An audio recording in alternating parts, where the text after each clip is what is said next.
Let's go on to where this took place.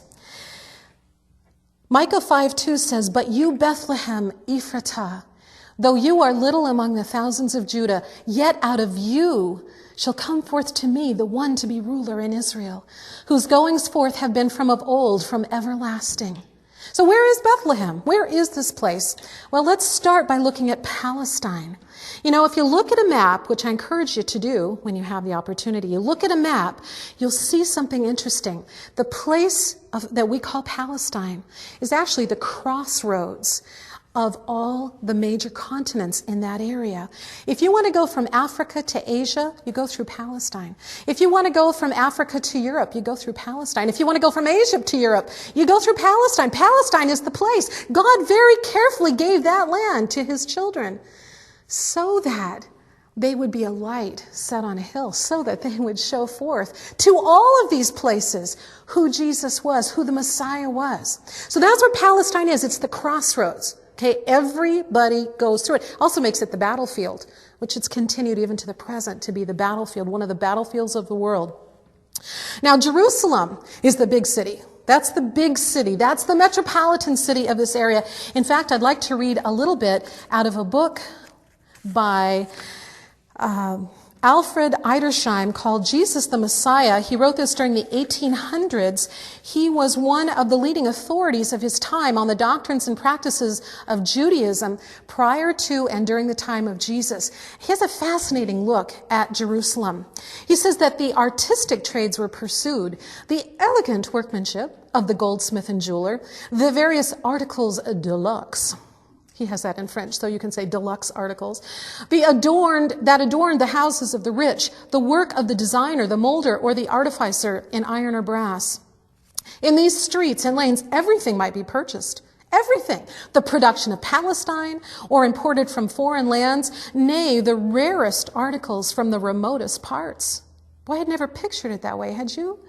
Exquisitely shaped, curiously designed and jeweled cups, rings, and other workmanship of precious metals, glass, silks, fine linen, woolen stuffs, purple and costly hangings, essences, ointments, and perfumes, as precious as gold, articles of food and drink from foreign lands. In short, what India, Persia, Arabia, Media, Egypt, Italy, Greece, and even the far-off lands of the Gentiles yielded might be had in these bazaars. Ancient Jewish writings enable us to identify no fewer than 118 different articles of import from foreign lands, covering more than even modern luxury has devised. Now that's a wild thought. Articles of luxury, especially from abroad, fetched indeed enormous prices.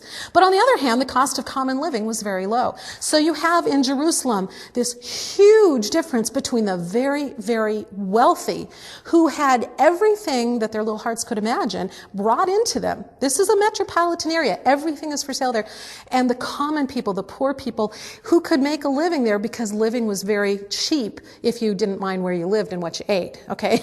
You didn't get the good stuff, the articles deluxe, for cheap, but if you didn't mind, that was okay. Okay. Now Bethlehem, the place where Micah 5:2 tells us that the Messiah would be born, Bethlehem is about 6 miles south of Jerusalem, and it was a small village. Inconsequential. That's why Micah says, though you're little among the thousands of Judah, it's not a big deal, it's not a big place, but it will become a big place. And we'll learn a little bit more about that in a few minutes. Now, Galilee, we hear about Galilee because Jesus was raised in Nazareth, which was in the area of Galilee. Galilee was north of Judea. There was Judea and then Samaria and then Galilee to the north of that. It's kind of funny because the description of Galilee comes in history. In the time of David, this territory was united with his kingdom, and for services rendered in the building of the temple, Solomon gave Hiram, the king of Tyre. Do you remember when the king of Tyre helped Solomon with the temple? He gave him 20 cities in the land of Galilee. Well, thanks. But it seems that Hiram was not quite satisfied, for when he came out to look at the cities, they pleased him not, quote, unquote. And he called them the land of Kabul to this day, which means disgusting. Okay, so Galilee had this reputation of being sort of disgusting.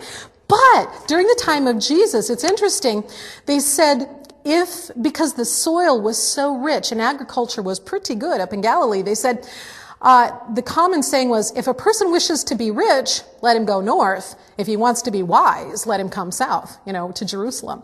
So that was the attitude. There was this real snobbishness among the people in Judea towards the people in Galilee, and especially in Nazareth.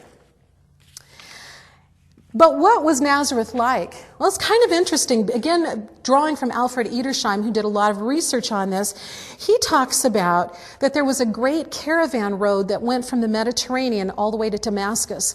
And part of it branched into 3 branches, and the lower part of that went right through Nazareth. And he said, you know what? Nazareth had people of all places, of all languages, of all cultures, walking through it every day. That's an interesting perspective. That gives us a new sense of what Nazareth was like. He said also that it was probably one of the priest centers for the temple. Now, there were 24 different groups of priests throughout Israel that would come twice a year. They would have a chance to come for a week. Their particular group, their division, would come serve at the temple.